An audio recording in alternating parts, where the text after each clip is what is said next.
Hey, how you doing? Today, it's Chick-fil-A. Got some chicken nuggets and some mac and cheese. We're gonna try that out.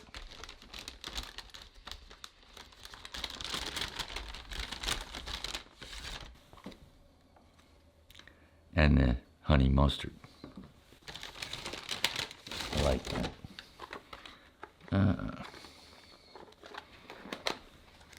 Okay.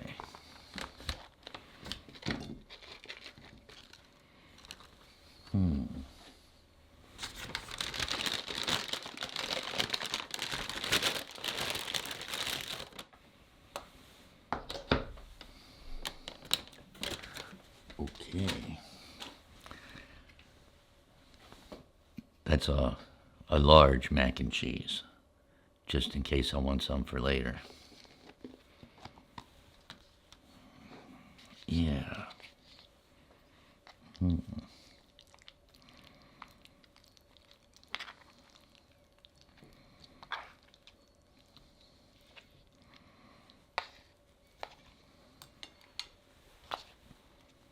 Yeah, smells good.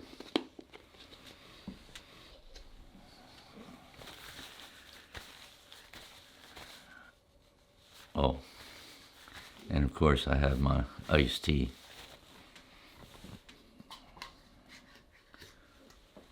Yeah.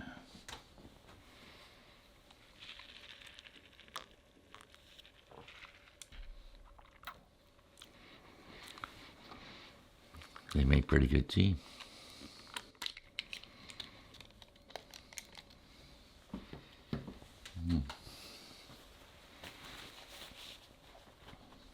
Yeah.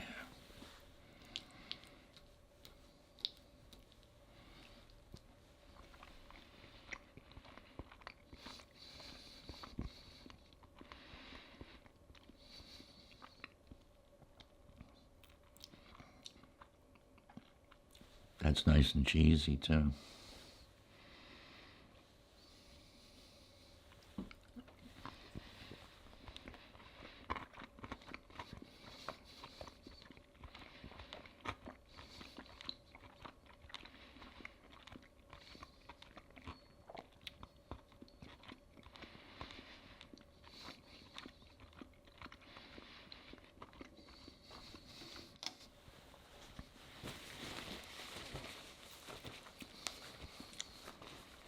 Chick-fil-A does pretty good with chicken. Of course, that's their specialty.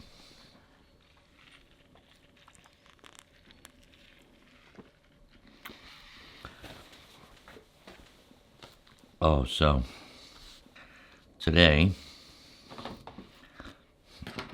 yeah, I was working on my budget. As you can see, I got my tablet. I'm sure a lot of you guys have tablets also. What else are you going to do your budget on? You got to have that.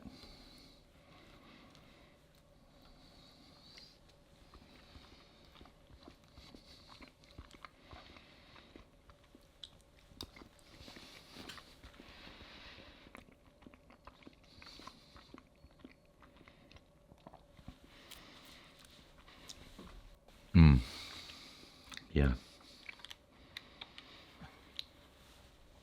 And my handy calculator. You have to have a calculator, of course. As a matter of fact, there was a lot of different styles of these calculators, when they came out in the 70s.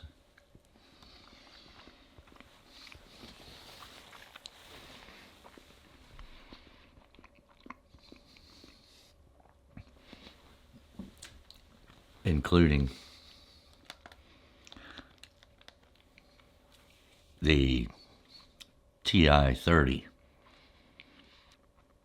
made by Texas Instruments in beginning around 76, scientific calculators. Of course, I don't need that to do my budget. This little guy with the larger numbers does all the math you need to work on your budget. Yeah.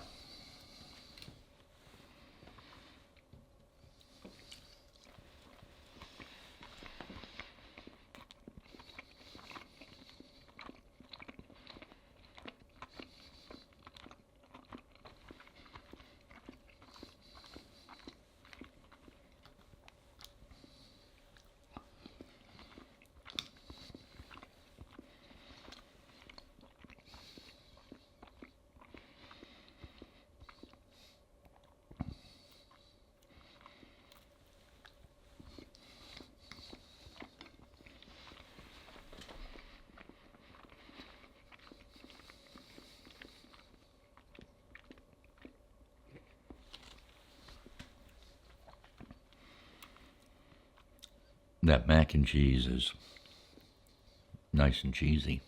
I like it.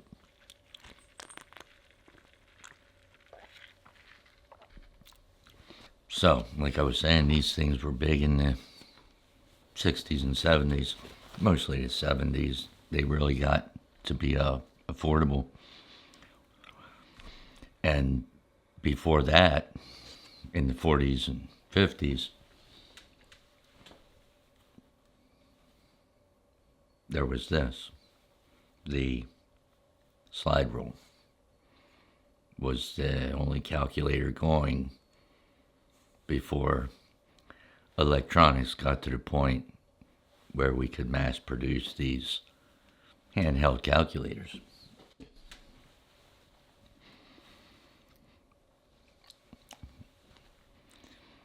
Not everybody needed a slide rule, but in a lot of the professions and stuff like that, you did.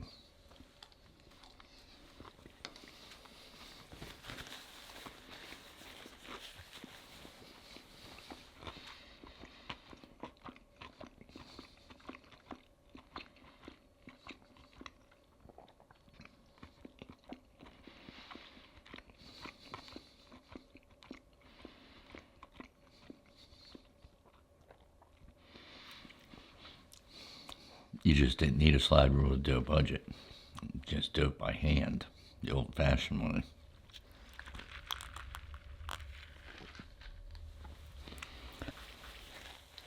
I never saw my mom or dad using a slide rule to do their budget.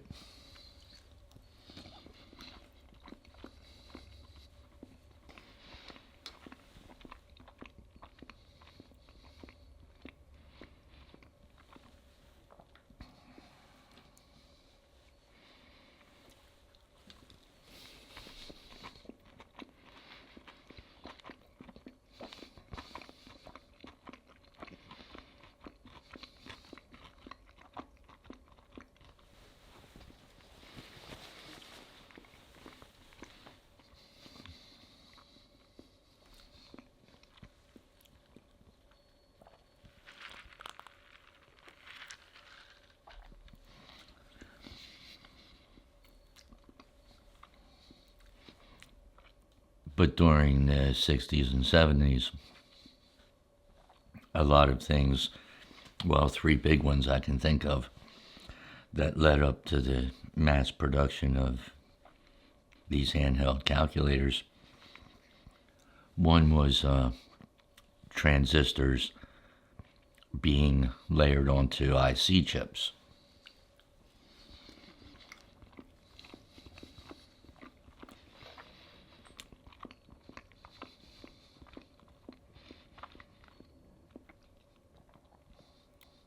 And of course, then the IC chips were even big with the development of microprocessors and leading up to PCs.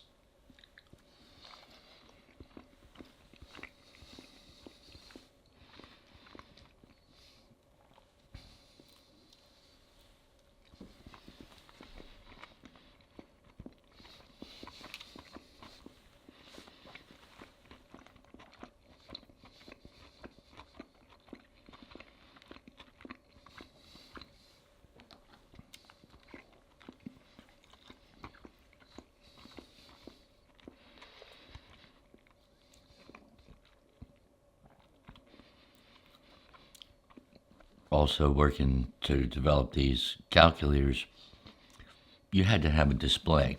So you needed to come up with LEDs.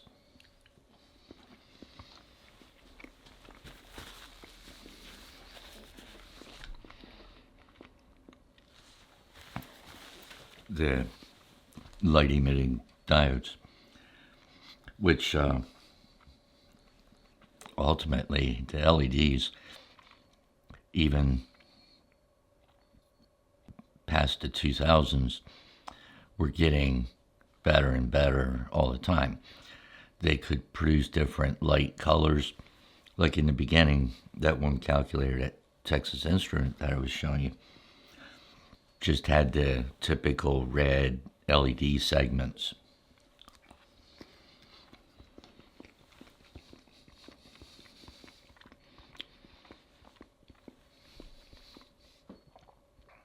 Over time, they started developing different compounds that they would use to emit different colors of light just as well.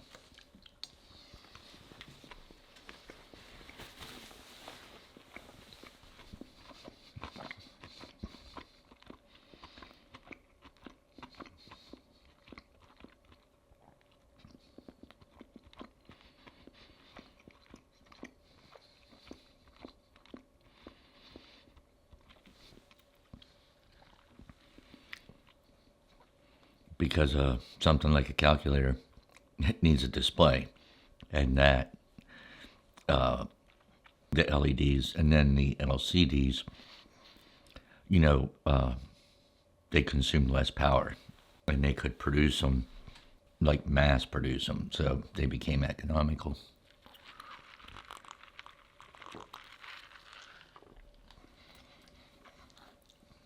And that really helped with mass producing the calculators and stuff.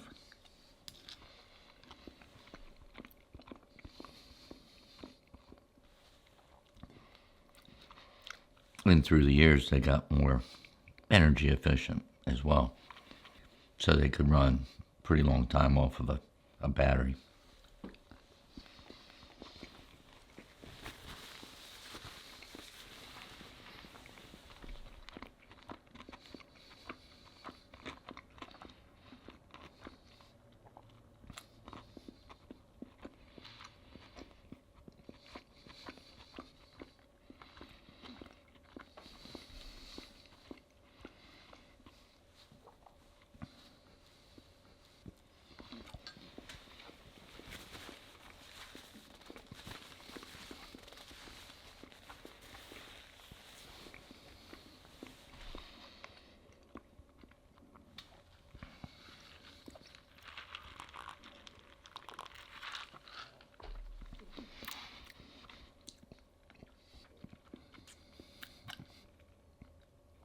And all of that technology was sort of happening around the same time through the 70s and 80s. Now, once you got past the late 80s into the 90s, it just got crazier and crazier, because now the microprocessors and stuff that they were making and the screen displays started producing the PCs. And that was a huge deal in technology, because now you didn't even need the calculator once spreadsheets started coming around. So with the software on the PCs, spreadsheet and stuff, you can do all this stuff. You didn't have to sit and manually enter this stuff in a calculator anymore. That took care of that. And of course, the software itself, for doing budgets, especially Quicken and stuff like that, you could just enter your spending into there and it would do the formulations for you. Now, of course, with your smartphone, you have your calculator on your smartphone. So you don't even have to use the handheld calculator. Just get out your smartphone, pull your calculator app up, and you're good to go. But that chicken and mac and cheese was pretty good, although it's gone, and I'm back to working on my budget. So until the next time, take care of yourselves, and I'll see you later.